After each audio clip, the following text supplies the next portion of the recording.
एक प्यारा सा गांव था चंदनपुर। उसी गांव में एक मेहनती और ईमानदार किसान रहता था, हरिदास। घर में उसके 4 लोग थे, पत्नी कमला, बड़ा बेटा सोनू और छोटी बेटी शालिनी। परिवार छोटा था, सपने बड़े, पर हालत बेहद गरीब। हर सुबह हरिदास अपना पुराना ट्रैक्टर लेकर दूसरे लोगों के खेत जोतने जाता। जो पैसे मिलते उसे घर का राशन ले आता और जो थोड़ा बच जाता उसे भविष्य के संकट के लिए बचाकर रख देता। गरीबी के बावजूद उस परिवार में प्यार कम नहीं था। लेकिन चंदनपुर में एक समस्या थी। गांव का सरपंच धनराज खड़ूस, लालची और बेईमान।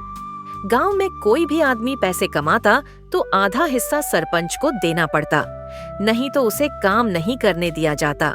हरिदास कई बार सोचता, दिन रात मेहनत मैं करूं और पैसा सरपंच खाए। भगवान, ये न्याय कब करेगा? एक दिन हरिदास शहर के खेत जोतने के लिए निकला, लेकिन रास्ते में ट्रैक्टर अचानक बंद हो गया। उसने देखा पेट्रोल बिल्कुल पूरा था। फिर उसे समझ आया कि मशीन में खराबी है।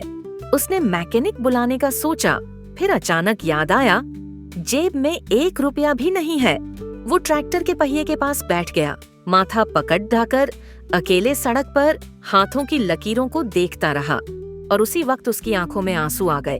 घर में राशन खत्म है, बच्चों की उम्मीदें आंखों में है, और मैं आज फिर खाली हाथ लौटूंगा।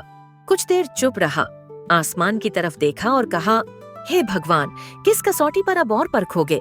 तभी दूर से एक बाइक आती दिखी। उसमें शहर का बड़ा किसान खुमान सिंह बैठा था। ट्रैक्टर के पास आते ही बोला, अरे तुम हरिदास हो ना? सुना है तुम्हारे जितना ईमानदार और मेहनती किसान पूरे आसपास नहीं है।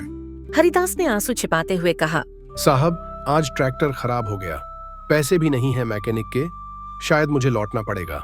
खुमान सिंह कुछ पल चुप रहा, फिर बोला, मैकेनिक को मैं बुलवा देता हूँ, ट्रैक्टर भी ठीक करवाऊंगा, और आज से तुम मेरे खेत पर काम करोगे।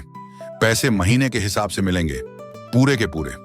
किसी सरपंच को 1 पैसा नहीं देना पड़ेगा। हरिदास को यकीन ही नहीं हुआ। वह बस भगवान का नाम लेता रहा। उस दिन ट्रैक्टर भी ठीक हुआ, काम भी मिला, और पहली बार जिंदगी में हरिदास ने महसूस किया कि ईमानदारी कभी हारती नहीं। कुछ महीनों में उसका घर संवर गया। शालिनी की पढ़ाई शुरू हुई। सोनू ने स्कूल छोड़कर खेत पर जाने के बजाय कॉलेज जाना शुरू किया। कमला के हाथों की मेहंदी फिर से मुस्कान जैसी गहरी हो गई।